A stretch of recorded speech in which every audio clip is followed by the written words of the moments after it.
Welcome everyone to MentorTime's topic of the week.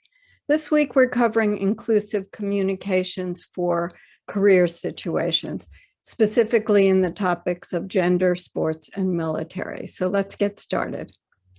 We're doing this because there's a lot of accepted, what I call hidden language in all of our business dealings, and it's very exclusionary.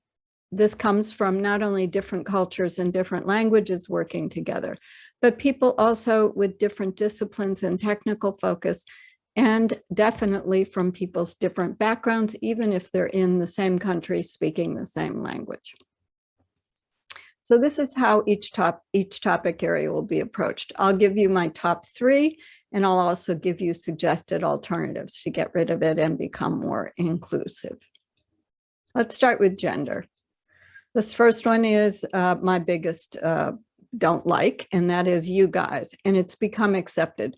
So much so that a month or so ago, I saw someone, a professional development coach that I follow on LinkedIn, write an article, a female, wrote an article about how you guys has become accepted and not to worry about using it. I think just the opposite. I think it's very much exclusionary. It implies that we can put everybody together in the same group under a very male term and a casual male term, and also ignores the different kinds of gender descriptions people use these days and how they want to be aggregated. So instead of this, it's very easy. There's very easy words to frame it differently. Hi, everyone. If you're from the South, hi, y'all. If you want to say hi, you all. Hi, folks, maybe a little old-fashioned for some. Contact me if you want a long list that I found someone put together of ways to avoid this. The second one is using parents for anybody who's giving care.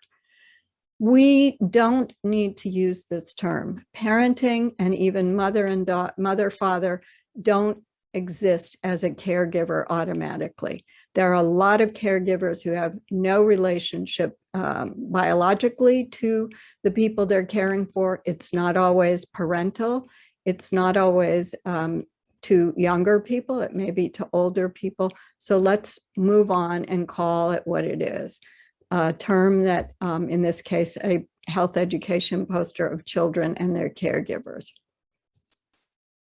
And finally, one that I was less aware of, except that we always wanted to, when I was still working at a big company, hire rock stars, that words like ninja, hacker, guru, and rock star all have male connotations. For me, definitely ninja does, which is why I put this one in as the example.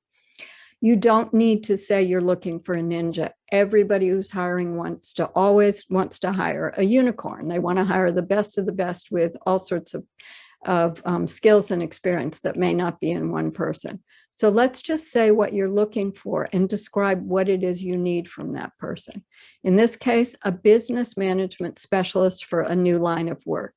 That's your ninja for business. Now we've reframed it. Let's move on to sports now. This is an area that I don't know well because I wasn't brought in and steeped in a lot of sports, especially football.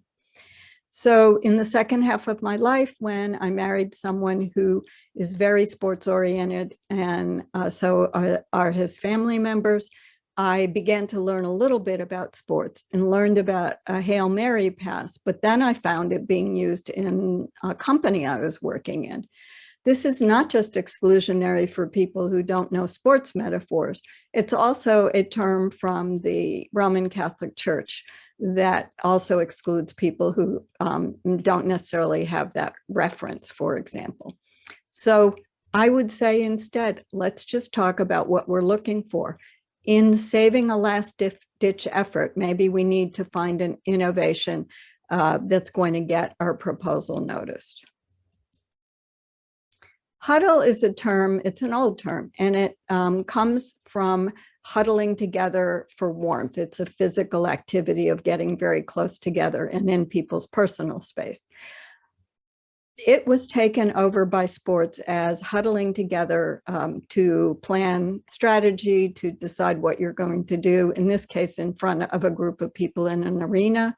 It's also used in practice sessions. But in business, I found it became synonymous with the term meeting. So it said, let's have a huddle together tomorrow instead of a meeting. And it was really brought home to me when we did a big renovation at a company I worked at. We had asked for small conference rooms for 4 people instead of booking a large conference room, which was all that was available.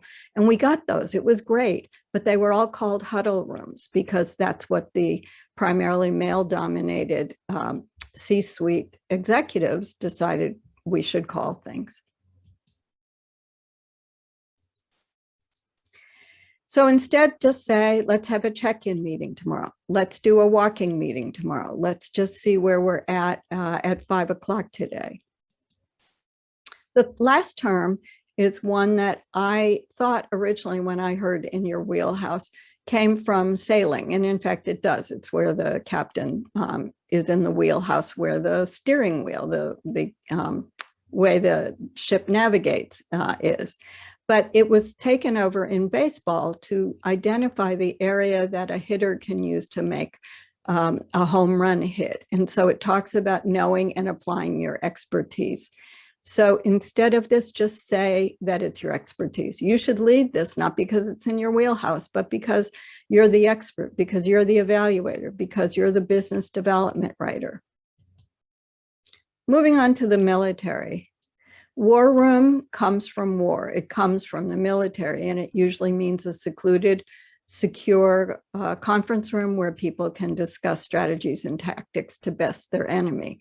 But in this case, they have used it in the US in business to mean an area where we develop our business development proposals or strategies, things that we want a very restricted number of people to see or have access to. So they are rooms without windows. They are rooms that may not have windows, may not have glass doors, but certainly have limited access so people wouldn't walk by them when they come in for, say, an interview with HR. Instead, let's just say, let's meet in the executives conference room for strategy.